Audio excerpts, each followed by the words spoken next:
أعوذ بالله من الشيطان الرجيم بسم الله الرحمن الرحيم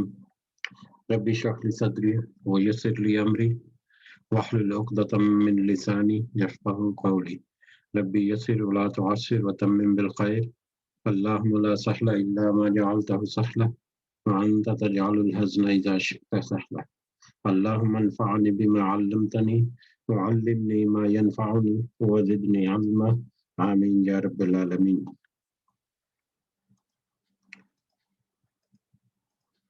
آج ہم انشاءاللہ اللہ کے خاص فضل و کرم سے سورہ آل عمران کی آیت نمبر 169 آیت نمبر 169 سے آن ورڈ دیکھیں گے، اس دعا کے ساتھ کہ اللہ تعالی ہمیں ہمارے آئندہ دنوں میں ہم جو سیکھ چکے، جو سن چکے، اس کو صحیح فرمانوں میں ہمیں اللہ تعالیٰ فہم عطا فرمائے، اور اللہ تعالیٰ ہمیں ہمت اور توفیق دے کہ ہم ان سب چیزوں کو جہاں تک ممکن ہو اپنی زندگی میں اس کو لاگو کر سکیں، اور جہاں تک ممکن ہو ہم دوسروں کو بھی فائدہ پہنچا سکیں، اور اللہ تعالیٰ ہمارے لیے یہ سارے ہمارے اعمال صدقہ جاریہ بھی بنائے اور ہمیں دنیا میں اور آخرت میں سرخرو فرمائے، آمین یا رب العالمین۔ تو آیت نمبر 169 سے انورڈ جب پڑھیں گے ہم، تو پچھلی آخری جو ہماری مجلس ہوئی تھی قرآن کے بارے میں، قرآن پہ ہی، اس میں ہم نے دیکھا تھا جو موضوع چل رہا ہے غزوہ احد کا، ساری ڈیٹیلز ہم نے بہت دفعہ ریوائز کی، اور جیسے جیسے آیات بڑھتی جا رہی ہیں کچھ واقعات جو ہیں وہ ان کی ریپیٹیشن یا ان کی دہرائی بھی ہمیں ہو رہی ہے، کچھ آیات میں براہ راست آیات میں ان کا ذکر ہے، کچھ ان کی ایکسپلینیشن میں ہم اس کو بیک گراؤنڈ کے طور پر دیکھ رہے ہیں، اور یہ سب اس لیے کہ اللہ تعالیٰ نے یہ واقعہ یا یہ جو غزوہ تھا مسلم امہ کے لیے ایک بہت بڑا امتحان اور ایک بہت بڑا ایک ٹریننگ ہوئی اس واقعے میں، اور اس واقعے کے بعد مسلمان امت نے اپنے اندر بہت ساری جو ان میں کچھ کمیاں تھیں یا بہت ساری ان کے لیے جو رہنمائیاں اس واقعے میں اللہ تعالیٰ نے ان کے سامنے رکھی، انہوں نے یقیناً ان سے بہت تجربہ حاصل کیا، اور اس کے بعد انہوں نے کوئی دوبارہ ایسی غلطی نہیں کی، اور یقیناً وہ غلطی بھی غلطی نہیں تھی، شرعی لحاظ سے تو بالکل بھی غلطی نہیں تھی، انہوں نے ایک اجتہاد کیا تھا، اور اللہ تعالیٰ کی طرف سے کیونکہ ایک واقعہ اس طرح ہونا ہی تھا جو کہ مسلمان امت کی ٹریننگ کے لیے تھا، تو اس لیے پھر اللہ تعالیٰ نے ان کو معاف بھی کیا، اور جیسے نبی کریم صلی اللہ علیہ وسلم سے بھی کہا، پچھلے آیات میں ہم نے پڑھا کہ آپ بھی ان کو معاف کر دیجئے، اور ان کے ساتھ مشورہ لے کر جیسے نارمل روٹین میں پہلے چلتا تھا ویسے ہی اپنے معاملات جو ہے نا وہ بھی رکھیے۔ تو بہرحال آگے جب بڑھتے ہیں آیت نمبر 169 میں، تو اس سے پچھلی آیات میں ہم نے آخری جو موضوع چل رہا تھا وہ یہی تھا کہ اس جنگ کے خاتمے کے بعد منافقین جو ہیں وہ طرح طرح کی باتیں گڑھ رہے تھے، جس میں ایک بات یہ بھی تھی کہ ان کا کہنا تھا کہ اگر وہ جنگ میں نہ جاتے، یعنی مسلمان جو ہیں اگر وہ مدینے میں ہی رہ کر یہ جنگ کرتے، یہ مدینے میں ہی مشرکین آ کے ان کے ساتھ مقابلہ کرتے، تو نہ ہی جو یہ ایسے حالات و واقعات نہ ہوتے، اور وہ ان کا اس طرح سے بھی کہنا تھا کہ اگر وہ ہماری بات مانتے اور اگر وہ جنگ میں نہ جاتے تو شاید ان کو موت نہ آتی یا وہ مارے نہ جاتے۔ جو پچھلی آیات تھی ان میں اسی طرح کا تذکرہ ہے کہ وہ اگر نہ جاتے اس طرح جنگ میں، اور تو یقیناً وہ مارے نہ جاتے یا ان کو قتل نہ کیا جاتا، تو اللہ تعالیٰ نے کہا کہ اگر وہ ان کو اتنا ہی اپنے اوپر بھروسہ ہے کہ وہ اپنی بات میں سچے ہیں تو اپنے اوپر سے موت کو ٹال کر دکھائیں۔ اللہ تعالیٰ نے کہا کہ موت ایک ایسی چیز ہے جس کا وقت اور اس کی جگہ اللہ تعالیٰ نے مقرر کر رکھی، اور کسی کے اختیار میں نہیں کچھ بھی اس بارے میں، تو اگر وہ ایسی باتیں گھڑتے ہیں، اگر ان کو اتنا ہی یقین ہے کہ وہ اپنی باتوں میں سچے ہیں تو اپنی جانوں کے اوپر سے موت کو ٹال کر دکھائیں، یعنی موت کو ہر ایک تو آنی ہے، تو کیا وہ اپنی موت ٹال سکتے ہیں؟ وہ کیا کہہ سکتے ہیں کہ ہماری موت یہاں پر ہے، تو اگر ہم ایسا نہیں کریں گے تو ہماری موت یہاں پر نہیں آئے گی؟ تو اسی مطلب پوائنٹ آف ویو کو آگے اگلی آیت میں بھی مطلب ایکسٹینڈ کیا گیا ہے۔ دیکھتے ہیں آیت کو، اعوذ باللہ من الشیطان الرجیم، وَلَا تَحْسَبَنَّ الَّذِينَ، اور تم ہرگز نہ سمجھنا ان لوگوں کو، قتلوا، جو قتل کیے جاتے ہیں، فی سبیل اللہ، اللہ کے راہ میں، وہ لوگ جن کو اللہ کی راہ میں قتل کر دیا جاتا ہے یا جو اللہ کی راہ میں جو شہید ہوتے ہیں، تم ان کو ہرگز نہ سمجھنا امواتن، مردہ، کہ وہ مردہ ہیں، بل احیاء، بلکہ وہ تو زندہ ہیں، عند ربہم، اپنے رب کے پاس، یرزقون، وہ رزق دیے جاتے ہیں۔ اس طرح کا ایک آیت جو ہے وہ یہ سورہ بقرہ میں بھی ہم گزر چکے کہ جو اللہ کے راستے میں لڑتے ہوئے شہید ہو جائے وہ مردہ نہیں بلکہ وہ تو زندہ ہے، اور ان کی زندگی جو ہے وہ اللہ تعالیٰ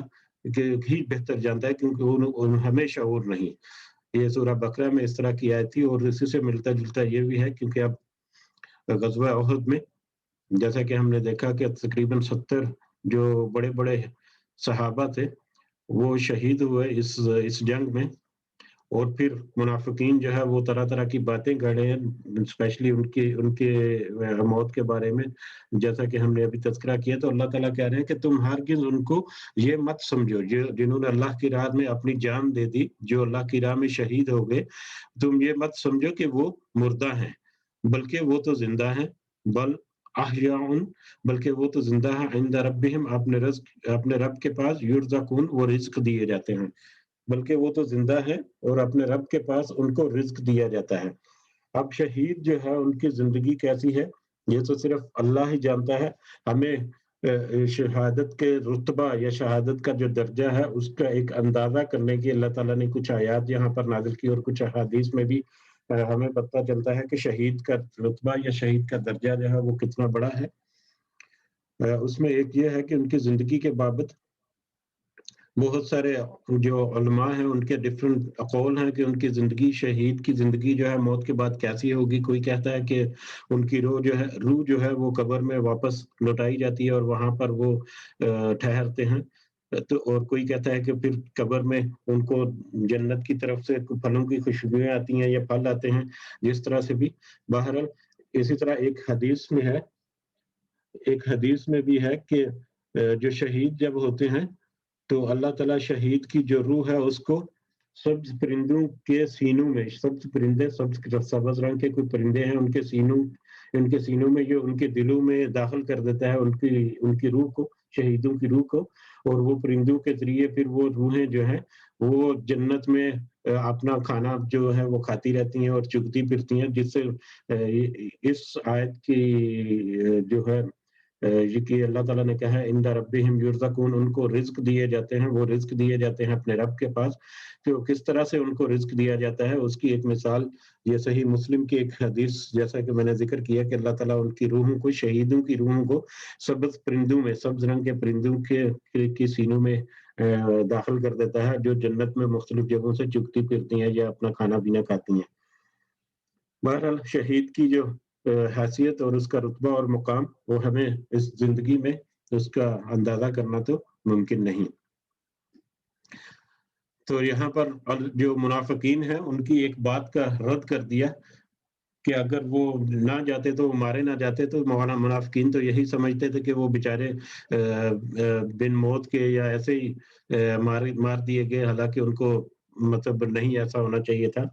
تو اللہ تعالیٰ نے اس کا بھی جواب دے دیا کہ وہ مردے نہیں بلکہ وہ تو زندہ ہیں اور اللہ کی طرف سے بہت اچھی حالت میں رزق دیے جاتے ہیں۔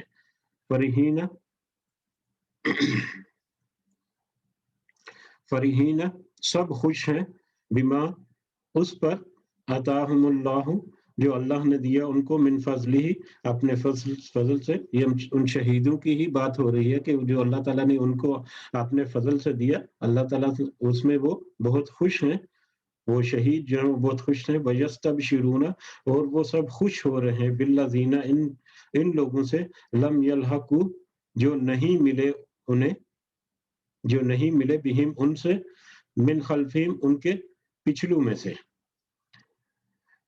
اب اللہ تعالیٰ اس میں یہ بھی کہہ رہے ہیں کہ وہ ان کو تو اللہ تعالیٰ نے جو ان کے اوپر اپنا فضل کیا ہے ان شہیدوں پر، وہ اس فضل میں بہت خوش ہیں.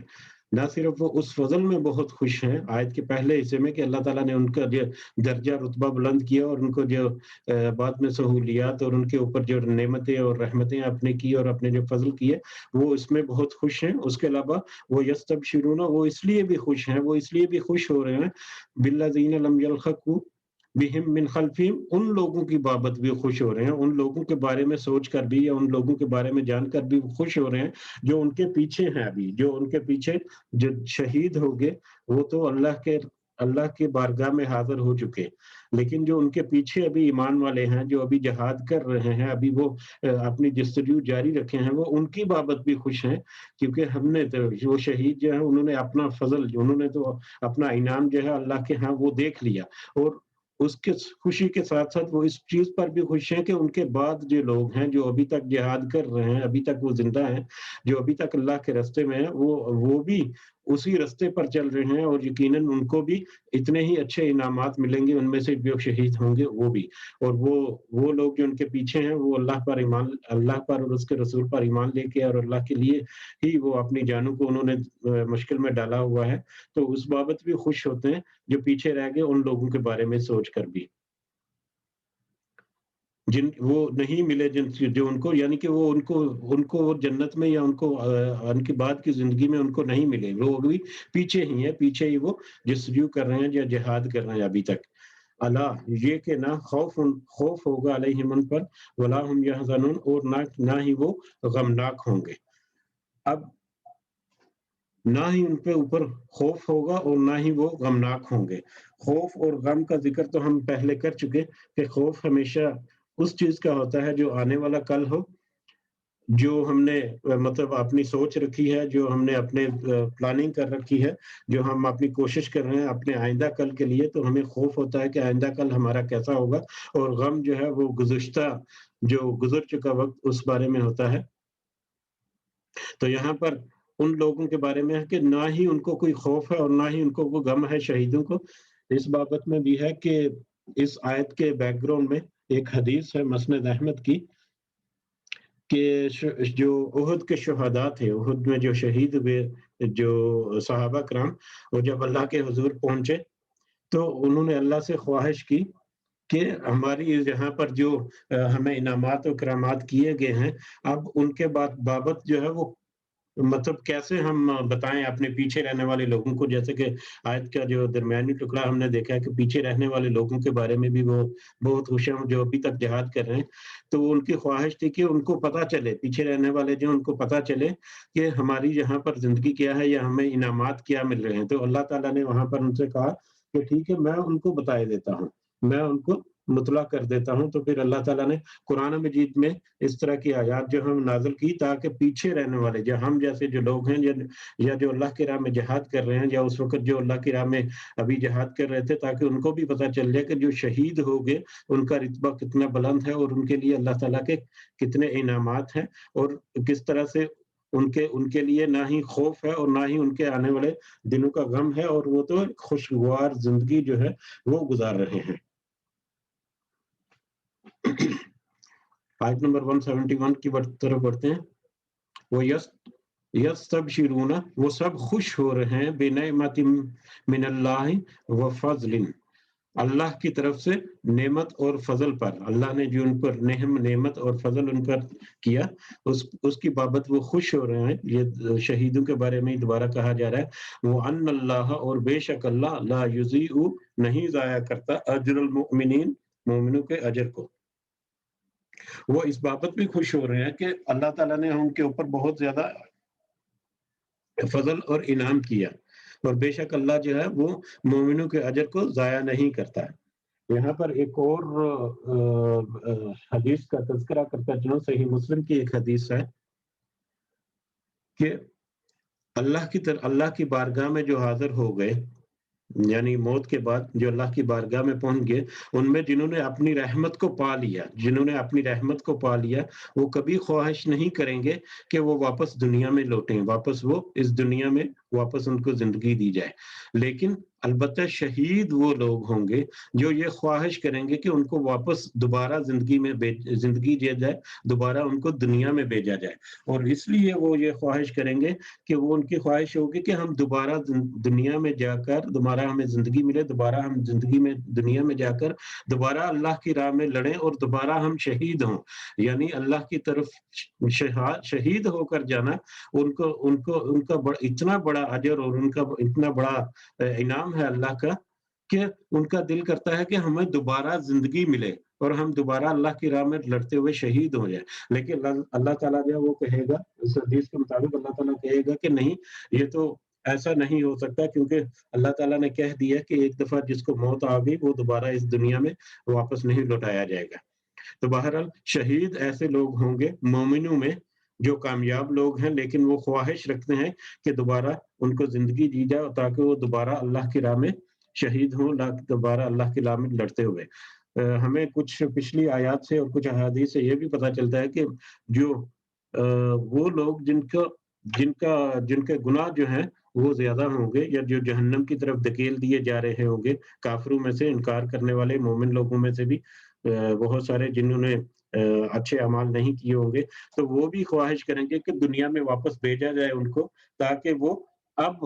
احتیاط کے ساتھ زندگی گزاریں گے، اب وہ اللہ کی عبادت کریں گے اور اب وہ اللہ کے احکامات کی پاسداری کریں گے اور مومن، صحیح معنوں میں مومن رہ کر زندگی گزاریں گے۔ لیکن اللہ تعالیٰ جو ان کو بھی انکار ہوگا کہ نہیں، ایک ہی موقع تھا زندگی کا جو دے دیا، اب موت کے بعد دوبارہ زندگی واپس لوٹایا جانا نہیں ہے۔ تو بہرحال شہید کا رتبہ جو ہے اللہ تعالیٰ نے ان 3 آیات میں کچھ واضح کیا۔ آیت نمبر 172، الذین استجابوا للہ، جن لوگوں نے قبول کر لیا، جنہوں نے قبول کر لیا اللہ کے حکم کو، ورسولی، اور اللہ کے رسول کے حکم اور اس کے رسول کے حکم کو، من بعد، اس کے بعد کے، ما، جو، اس کے بعد کے، اصابہم، انہیں پہنچی زخم، انہیں پہنچی مصیبت یا زخم، للذین، ان کے لیے، احسنوا، سب نے نیکی کی، منہم، ان میں سے، واتقوا، اور ان سب نے پرہیزگاری اختیار کی، اجر عظیم، ان کے لیے اجر عظیم اجر ہے۔ اب یہ آیت کی تھوڑی سی بیک گراؤنڈ بھی ہم دیکھتے چلیں۔ آیت کے پہلے حصے میں کہ الذین استجابوا للہ والرسول من بعد ما اصابہم القرح، کہ جنہوں نے قبول کیا اللہ کے اور اس کے رسول کے حکم کو، اس کے بعد بھی کہ ان کے اوپر بہت زخم آ چکے، انہیں بہت زخم پہنچے۔ اب یہاں پر ہم نے بہت تفصیل سے تذکرہ کیا تھا کہ مسلمانوں کو فتح نصیب ہوئی جنگ کے پہلے حصے میں، پھر ایک نافرمانی ہوئی، یا ایک واقعہ ایسا ہوا، وہ 50 تیر اندازوں کی طرف سے ایک تھوڑی سی لوز کنٹرول ہوا جنگ کے جو اسٹریٹجیز اس پر، اس کے بعد وہ فتح جو ہے وہ شکست میں بدل گئی، اور اس شکست میں بدلنے پر اللہ تعالیٰ نے بہت ساری آیات پیچھے ہمیں نازل ہوئی کہ جس میں پتہ چلتا ہے ہمیں کہ وہ اتنے وہ خوف زدہ ہوئے، اتنے ان کو نقصانات ہوئے، بہت سارے صحابہ جو ہے وہ شہید ہو گئے، اس کے علاوہ بہت سارے زخمی ہوئے، اور نبی کریم صلی اللہ علیہ وسلم جو ہے ان کے بھی دانت مبارک شہید ہو گئے، اور ان کا لہو جو ہے وہ بھی بہا بہت سارا، اور پھر ان کو بیک آؤٹ کرنا پڑا، اور کیسے پھر انہوں نے مطلب اپنے آپ کو سنبھالا، اور کس طرح سے پھر ان کے اوپر ایک بہت بڑی آزمائش اور تکلیف آئی۔ تو یہ سب جو ہے یہ بہت بڑی ایک آزمائش تھی، اور بہت بڑی ایک تکلیف اور رنج اور غم تھا مسلمانوں کے لیے، صحابہ کے لیے۔ اب جب اس کے بعد یہ بھی تذکرہ ہوا کہ خالد بن ولید جو ہیں، جو مطلب جو ان کے پیچھے تھے، آ رہے تھے، ان کا یہ کہنا تھا کہ ہم پہاڑ پر چڑھ کر مسلمانوں کو ابھی قلع کما کیے دیتے ہیں، یہ معاملہ ابھی نپٹائے دیتے ہیں، لیکن ابو سفیان جو ہیں ان کا کہنا یہ تھا کہ نہیں، ہم اب ویک پوزیشن میں ہیں، وہ پہاڑ پر ہیں کہ اگر ہم نے حملہ کیا تو وہ اوپر سے ہمارے اوپر اگر پتھر ہی خالی پھینک دے تو ہم ان کا مقابلہ نہیں کر سکیں گے، لہٰذا ہمیں واپس جانا چاہیے۔ تو وہ بیک آؤٹ کر گئے، مشرکین کی جو فوج تھی وہ بیک آؤٹ کر گئی اور وہاں سے چلے گئے۔ پھر مسلمان جو ہیں وہ واپس آئے، انہوں نے اپنے جو شہداء ہیں ان کو وہاں پر مطلب ان کی تدفین وغیرہ کی. ان شہداء کی قبریں جو ہیں وہ بھی احد کے میدان میں موجود ہیں آج بھی. اور جب وہ جاتے ہیں مطلب زیارات کے لیے مکہ اور مدینہ میں، تو مدینہ کے باہر وہ احد کی زیارت میں ان کو قبور پر بھی حاضری جو ہے وہ بھی شامل ہوتی ہے عام طور پر. تو جب انہوں نے یہ سارے معاملے نپٹا لیے تو اس کے بعد یا تو میدان جنگ میں ہی یا اس سے واپس لوٹ کر مدینہ میں آ کر نبی کریم صلی اللہ علیہ وسلم کے ذہن میں یہ آیا، یا ان کو ایک یہ بات سوجی کہ یہ نہ ہو کہ کفار جو ہیں وہ لشکر تو انہوں نے واپس لے لیا ہے، لیکن یہ نہ ہو کہ وہ یہ سوچ رہے ہوں کہ مسلمان کمزور ہو چکے ہیں تو ابھی ان پر دوبارہ حملہ کر کے ان کو اور زیادہ نقصان پہنچاتے ہیں یا ان کو اور زیادہ مطلب تکلیف دینے کے لیے یا دوبارہ سے حملہ کرنے کی کوشش نہ کریں. تو اس سوچ کے ساتھ نبی کریم صلی اللہ علیہ وسلم نے واپس اپنے صحابہ کی طرف ان سے کہا کہ تیاری کرو اور واپس ان کافر جو لشکر ہے ان کا پیچھا کرو، ان کا پیچھا کرتے ہیں تاکہ یہ نہ ہو کہ اگر وہ واپس پلٹ رہے ہوں تو ان کو یہ اندازہ ہو جائے کہ ہم ابھی تک اپنے پاؤں پر کھڑے ہیں، ہم ابھی تک قائم و دائم ہیں اور ابھی تک ہم تیاری میں ہیں. ٹھیک ہے. تو نبی کریم صلی اللہ علیہ وسلم کی ایک طرف یہ نبی کریم صلی اللہ علیہ وسلم کی ایک یہ اسٹریٹجی بن گئی کہ واپس مشرکین کا جو ہے پیچھا کیا جائے تاکہ اگر ان کے دل میں ایسا کوئی ارادہ بن رہا ہے کہ واپس لوٹ کر وہ دوبارہ حملہ کریں تو ان کو جواب دیا جا سکے. اسی طرح سے جو مشرکین کا قافلہ جو تھا، جو ابو سفیان جن کو لیڈ کر رہے تھے، وہ جب پہنچے مدینہ سے باہر نکل گئے کافی دور، تو ان کے ذہن میں بھی آ گیا کہ ٹھیک ہے ہم واپس حملہ کرتے ہیں. اب مسلمان جو ہے وہ پسپا تو ہو چکے اور بہت کمزور حالت میں تھے اور بہت ہی مطلب نقصانات کی حالت میں تھے، اور اب اس وقت ان کی فوج جو ہے وہ کمزور ہو چکی، تو ہم دوبارہ ان کے اوپر حملہ کرتے ہیں. تو ابو سفیان نے بھی دوبارہ حملے کے لیے سوچا، لیکن کیونکہ جو صحابہ کا گروہ تھا، تقریباً کہتے ہیں کہ 70 کے قریب صحابہ تھے، دوبارہ حضرت نبی کریم صلی اللہ علیہ وسلم نے ہی ان کو دوبارہ لیڈ کیا اور وہ پھر مدینہ سے نکلے، اور مدینہ سے تقریباً 8 میل باہر ایک مقام ہے حمراء الاسد کہتے ہیں، اس مقام تک وہ پہنچے مشرکین کا پیچھا کرتے ہوئے. لیکن جب ابو سفیان نے بھی واپس پلٹنے کا سوچا، انہوں نے اپنی دوبارہ صف بندی بھی کر لی، لیکن جب ان کو واپس پتہ چلا، ان کے تک خبر پہنچی کہ مسلمانوں کا قافلہ جو ہے یا مسلمانوں کا لشکر ابھی بھی ان کے پیچھے آ رہا ہے، تو جب یہ سنا انہوں نے ابو سفیان نے، تو انہوں نے پھر اپنا ارادہ بدل لیا اور واپس مکہ کی طرف ہی روانہ ہو گئے. لیکن جاتے ہوئے وہ ایک چیلنج اور دے گئے کہ ایک بدر کا میٹر ہوا، بدر میں جو ہوا، اس کے بعد احد میں یہ میٹر ہوا، اب ہم اگلے سال تمہیں دوبارہ ملیں گے. یعنی ابو سفیان جاتے ہوئے ایک دوبارہ چیلنج دے گئے مسلمانوں کا کہ ہماری اب ملاقات دوبارہ ہوگی اگلے سال بدر میں ہی، بدر میں. ہاں ٹھیک ہے. تو اس کی بیک گراؤنڈ میں ہے کہ جنہوں نے اللہ کے اور اس کے رسول کے حکم کو قبول کیا، یعنی اتنی غم اور اتنی مصیبت اور تکلیف پہنچنے کے بعد بھی جب نبی کریم صلی اللہ علیہ وسلم نے ان کو اکٹھا کیا اور ان سے کہا کہ ہم واپس ان کے اوپر حملہ کرتے ہیں یا واپس ان کا پیچھا کرتے ہیں تاکہ ان کو یہ شبہ نہ رہے کہ مسلمان کمزور ہو چکے، تو صحابہ جو ہیں انہوں نے چونکہ بہت اچھی طرح سے سبق سیکھ لیا تھا اس واقعے سے، اور فوراً سے پہلے انہوں نے رجوع بھی کیا اور وہ اپنے آپ کو انہوں نے گیدر بھی کیا، اپنی قوت کو توانائی کو دوبارہ بحال بھی کیا، اور نبی کریم صلی اللہ علیہ وسلم کی جو آواز تھی انہوں نے اسی وقت اس کے اوپر لبیک کہا، اور پھر وہ ایک قافلہ بنا کر، ایک لشکر بنا کر واپس پلٹے بھی مشرکین کی طرف. تو یہ اس کا ذکر ہے کہ جنہوں نے اللہ کے اور اس کے رسول کے حکم کو قبول کیا اس کے بعد کہ ان کو زخم پہنچ چکے تھے، جو ان کے بابت ہے کہ ان کے لیے انہوں نے نیکی کی، انہوں نے بہت نیکی کا کام کیا اور ان میں پرہیزگاری کا اختیار کی، اور ان کے لیے ایک اجر عظیم ہے، اجر عظیم بھی ہے. یقیناً اللہ تعالیٰ نے ان کو ایک بہت بڑی نیکی شمار کیا، اور ان کی پرہیزگاری جو ہے اس کو بھی یہاں پر اللہ نے اکنالج کیا اور ان کے لیے ایک عظیم اجر کی خوشخبری بھی سنا دی ان کو. اللہ زینہ، وہ لوگ جو قولا کہا، جن لوگوں نے کہا، لہم الناس، ان لوگوں سے، ان الناس، بے شک لوگوں نے، قد جمعوا، یقیناً جمع کیا ہے، لکم، تمہارے لیے، لشکر، فخشوہم، تو تم سب ڈرو ان سے، فزادہم، وہ تو بڑھا دیا ہے انہیں، ایماناً، ایمان میں، وقالو اور وہ کہنے لگے حسبنا اللہ، اللہ ہی کافی ہے ہمیں، ہمیں اللہ ہی کافی ہے، ونعم اور وہ بہترین الوکیل کارساز ہے، ہمیں اللہ ہی کافی ہے اور وہ اللہ جو ہے وہ ہمارے لیے بہترین کارساز ہے۔ اب جیسا کہ پہلا ہم نے پچھلی آیت کے ضمن میں تذکرہ ہوا کہ مسلمان جو ہیں ان کے لشکر نے جب مشرکین کا پیچھا کیا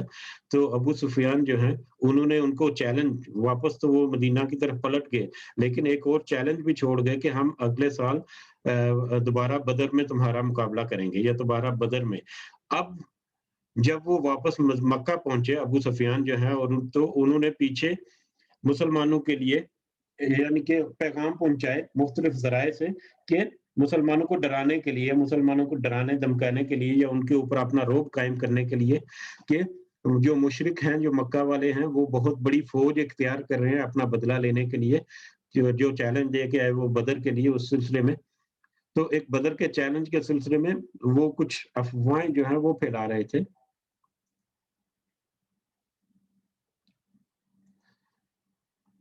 جی شفیق صاحب انشاءاللہ میں ریکارڈنگ بھیج دوں گا، جزاک اللہ خیرن۔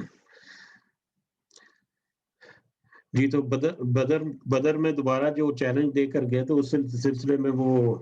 ان کو میسج بھیج رہے تھے ڈائریکٹلی انڈائریکٹلی مسلمانوں کے اوپر، مدینہ میں مسلمانوں کے اوپر اپنا روب یا دبدبہ جمانے کے لیے، ان کے اوپر اپنی ایک ہیبت طاری کرنے کے لیے۔ تو وہ اس کا وہاں پر اس بیک گراؤنڈ میں یہاں پر کہ 1 سال کے بعد نبی کریم صلی اللہ علیہ وسلم جو ہے وہ انہوں نے بھی اپنا لشکر تیار کیا، یعنی یہ 4 ہجری کا آ گیا وقت۔ اب 2 ہجری میں پہلی بدر ہوئی، بدر کا مارکا ہوا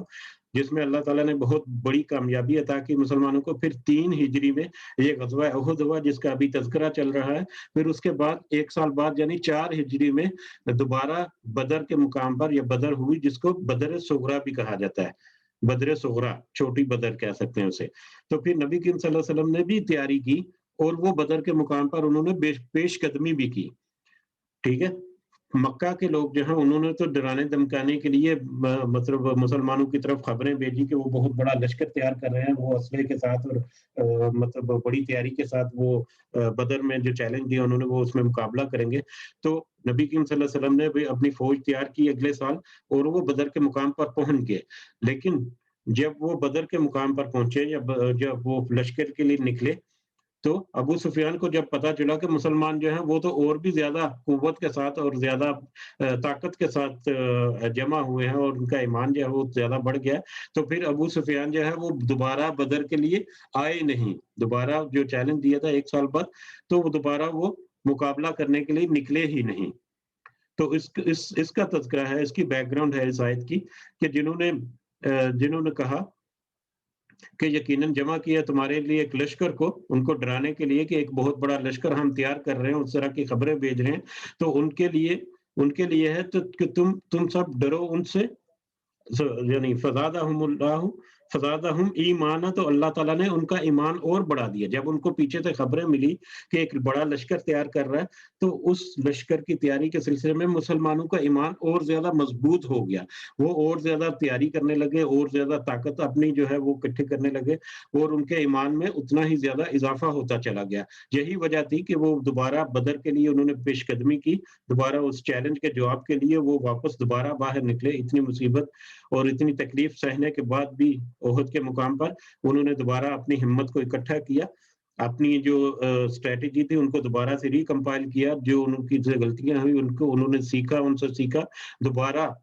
ہمت باندھ کر دوبارہ وہ نکل بھی پڑے۔ اور جب وہ نکلے تو ان کا ایمان پہلے سے بھی زیادہ مضبوط تھا اور ان کے ایمان کی مضبوطی میں اضافہ یا ان کے ایمان کی مضبوطی کو دیکھ کر ابو سفیان جو ہے دوبارہ وہ لشکر لے کر نکل ہی نہیں سکے، اور جو بدر صغریٰ جس کو ہم کہہ رہے ہیں وہ پھر بغیر جنگ کے ہی مسلمانوں نے وہ غزوہ جو ہے وہ جیت لیا۔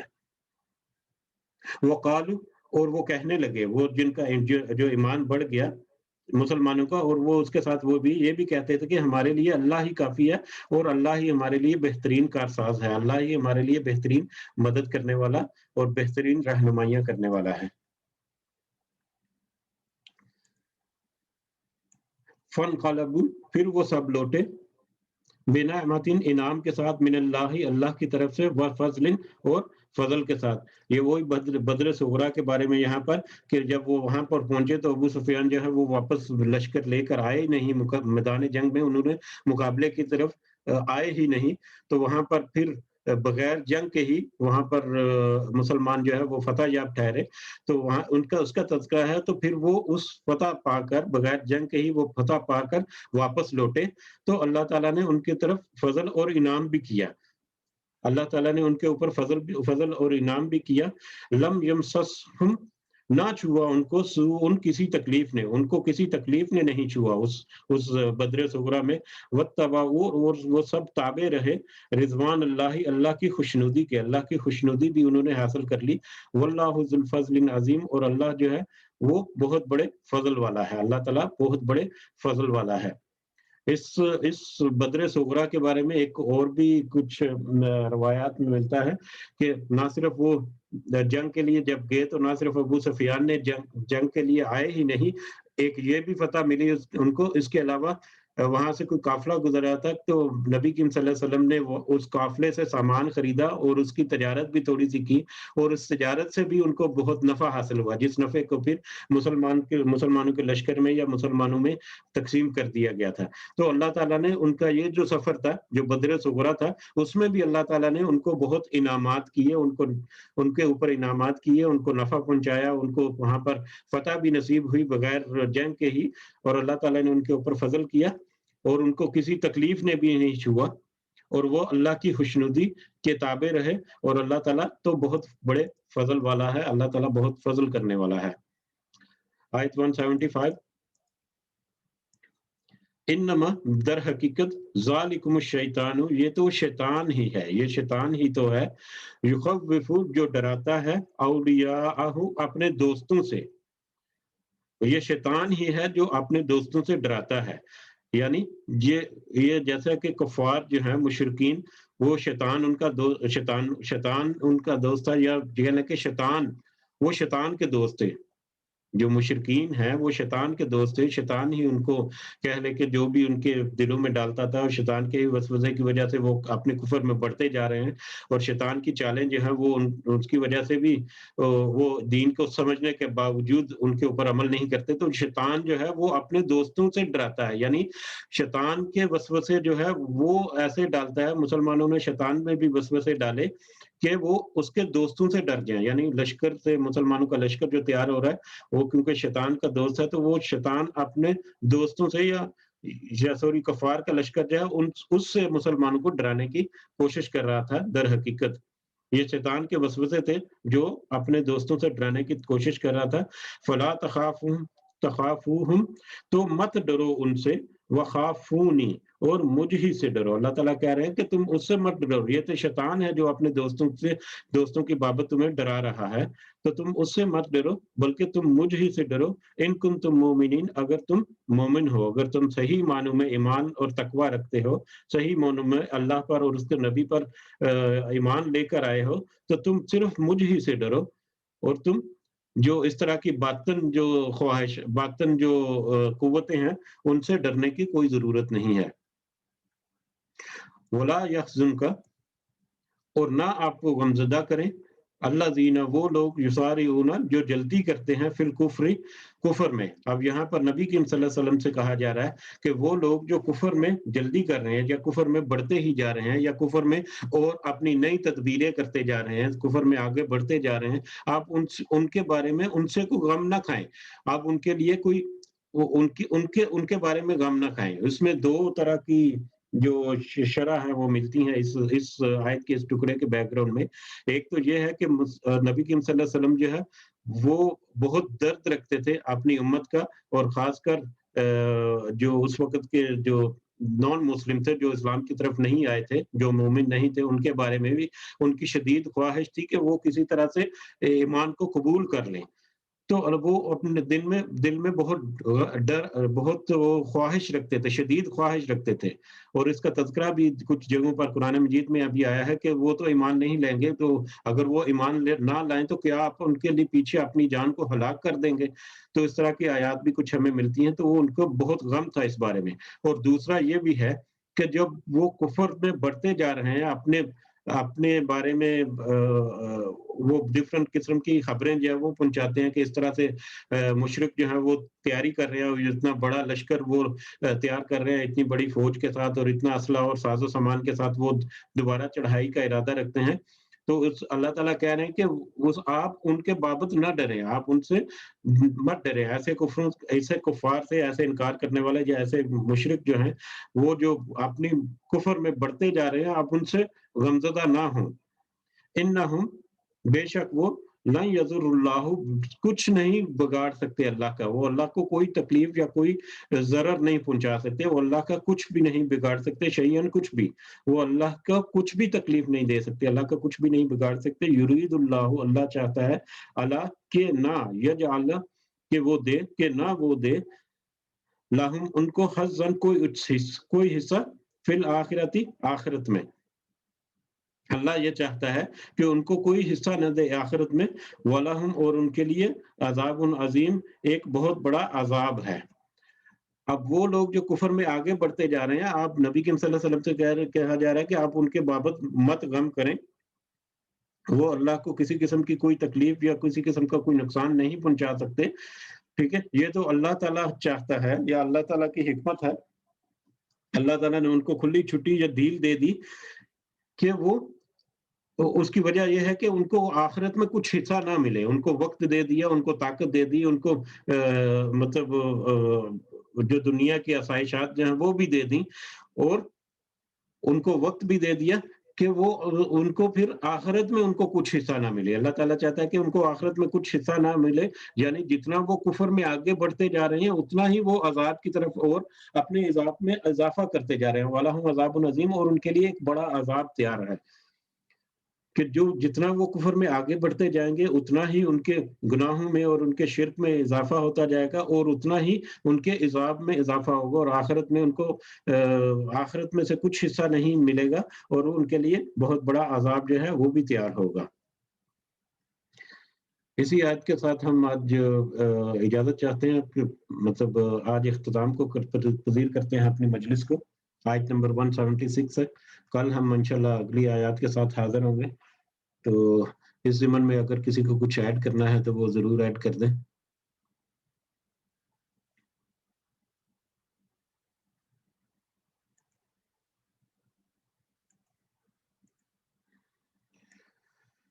چلیں پھر اختتام کی طرف بڑھتے ہیں انشاءاللہ. اپنی دعاؤں میں ضرور یاد رکھیں سب کو. آج کل کے دور میں بہت ساری مصیبتیں، تکلیفیں ہیں لوگوں کے لیے،